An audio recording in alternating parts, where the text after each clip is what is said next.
देशाला दिशा देण्याचं काम केलं त्या तमाम महापुरुषांच्या विचारांना प्रथमतः अभिवादन करतो।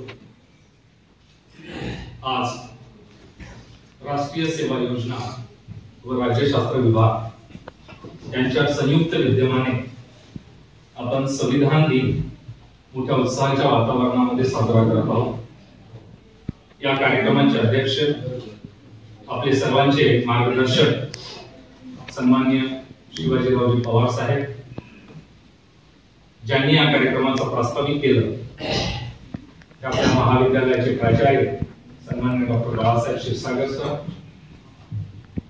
राज्यशास्त्र विभागाचे विभाग प्रमुख डॉक्टर ढाले सर, राष्ट्रीय सेवा योजना वरिष्ठ विभाग प्रमुख सन्माननीय डॉक्टर कांबळे सर, ज्युनियरचे सन्माननीय चव्हाण सर, यशवंतराव चव्हाण महाराष्ट्र मुक्त विद्यापीठाचे एनएसएस चे कार्यक्रमाधिकारी सन्माननीय भाकरे सर, जे या ठिकाणी आपलं सुंदर अँकरिंग करत आहेत असे शिराळे, उपस्थित सर्व प्राध्यापक वृंद, तसेच माझ्या सर्व बुद्धिमान विद्यार्थी मित्र, सरांनी सांगितले की आदरणीय साहेबांचा आज लेख मीही वाचलाय आणि मागील काही महिन्यांपासून ते लिखाण करताय। अनेक वर्तमानपत्रामध्ये ते आपलं लिखाण करताय आणि ही का लिखाणाची आवश्यकता आहे, कारण ही काळाची गरज आहे। आणि म्हणून संविधान काय आहे, फक्त उत्सवापुरतं आपल्याला संविधान समजून घ्यायचं नाही किंवा फक्त प्रिअम्बल आपण जे वाचलंय याच्यापुरतं आपल्याला संविधान समजून घ्यायचं नाही। शाळेमध्ये भारतीय संविधानाची उद्देशिका जी प्रिअम्बल असतं, लेखक पोपटपंची प्रमाणे वाचत असतात, वधवून घेतात, पण या देशात आम्ही बाबासाहेबांना का म्हटलं, या देशात आम्ही म्हणण्याचा सुद्धा आम्हाला अधिकार नव्हता आणि म्हणून त्या प्रिअम्बलची सुरुवात हे आम्ही भारताचे लोक असं बाबासाहेबांनी केलेलं आहे। आणि म्हणून हा संविधान दिन साजरा करण्यामागचा उद्देश या भारतीय संसदेमध्ये 2015 ला संसदेमध्ये भारतीय संविधानावर अनेक सत्रांचं आयोजन करण्यात आलं होतं आणि 2015 ला डॉक्टर बाबासाहेब आंबेडकर यांची 125वी जयंती या देशामध्ये उत्साहाच्या वातावरणामध्ये साजरी होत होती। आणि म्हणून 15 नोव्हेंबरला देशाचे पंतप्रधान सन्माननीय नरेंद्र मोदी यांनी सांगितलं की ज्या संविधानावर आपण या ठिकाणी चर्चा करतोय तो संविधान दिन आपण या देशामध्ये साजरा झाला पाहिजे, ही भूमिका संसदेमध्ये घेण्यात आली।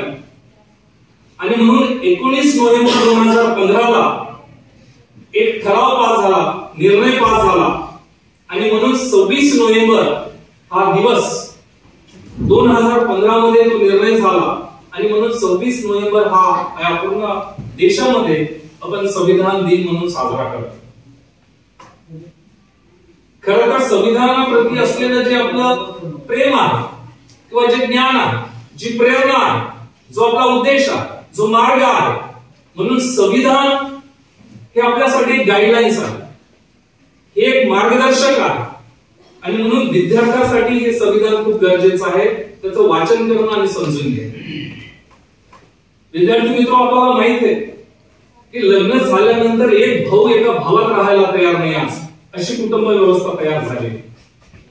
पण आज संविधान जर आपण अमृत महोत्सव साजरा करतो, आज 75 वर्ष झालेले, या देशामध्ये 140 कोटी जनता, या देशामध्ये 10 प्रमुख धर्म आहेत, या देशात 7,500 जाती आहेत, या देशात हजारो पंथ आहेत, या देशात 3000 भाषा आहेत आणि ह्या सर्वांना या भारतीय संविधानानं 75 वर्ष झाले की आपण सगळेजण एकजूट आहोत, हे या भारतीय संविधानाचं गमिक आहे। आणि म्हणून प्रिअम्बल वाचत असताना शेवटची लाईन आहे की हे संविधान आम्ही स्वतः परत अर्पण करत आहोत। लक्षात घ्या, या बाबी खूप महत्वाच्या आहेत आणि म्हणून फक्त प्रिअम्बल वाचायचं नाही तर ते समजून घ्यायचंय।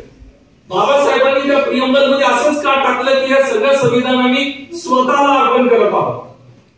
मित्रहो, कारण संविधानाची सुरुवात कशी करावी यावरून त्या संविधान सभेमध्ये वाद चालू होता आणि त्यात मौलानी म्हणू लागले की या संविधानाची सुरुवात अल्लाहच्या नावानं आपण सुरू करूया. पंडित मालवीय म्हणाले होते की ओम नमः शिवाय या नावाने या संविधानाची आपण सुरुवात करूया. एपीजी कामत म्हणाले होते की ईश्वर या नावाने या संविधानाची आपण सुरुवात करूया. पण डॉक्टर बाबासाहेब आंबेडकर म्हणाले होते की लोक या नावाने या संविधानाची सुरुवात झाली पाहिजे. बाबासाहेब आंबेडकर नेहमी इलेक्शनला टाळत आले. 1949 ला डॉक्टर बाबासाहेब आंबेडकरांनी एक इशारा दिला होता या देशाला की व्यक्तिलय जर निर्माण झालं, व्यक्तिवलय म्हणजे जी भक्ती पूजा आपण जे चाललोय, माणसाची पूजा करण्याची प्रेरणा या देशामध्ये तयार झालेली. लोक अनुयायी होण्यापेक्षा भक्त जास्त व्हायलेले आहेत आणि म्हणून ही व्यक्तिवलय जर या देशामध्ये तयार होत असेल तर हे लोकशाहीला फार मोठा धोका आहे. हे डॉक्टर बाबासाहेब आंबेडकरांनी 49 ला सांगितलं होतं. आणि म्हणून country must be placed above community. आणि म्हणून देश हा समाजापेक्षा मोठा असतो, देश हा धर्मापेक्षा मोठा असतो. पण या देशामध्ये आज धर्मावर जातीयतेवर भांडण चाललेले आहे. डॉक्टर बाबासाहेब आंबेडकर आपल्याला या भारतीय संविधानामध्ये आर्टिकल 25 ते आर्टिकल 28 मध्ये तुम्हाला धर्म स्वातंत्र्य दिलेलं आहे. प्रत्येकाला आपला धर्म जपण्याचा अधिकार बाबासाहेबांनी संविधानामध्ये दिलेला आहे. पण तुमचा धर्म हा रस्त्यावर येता कामा नये ही बाब आपण लक्षात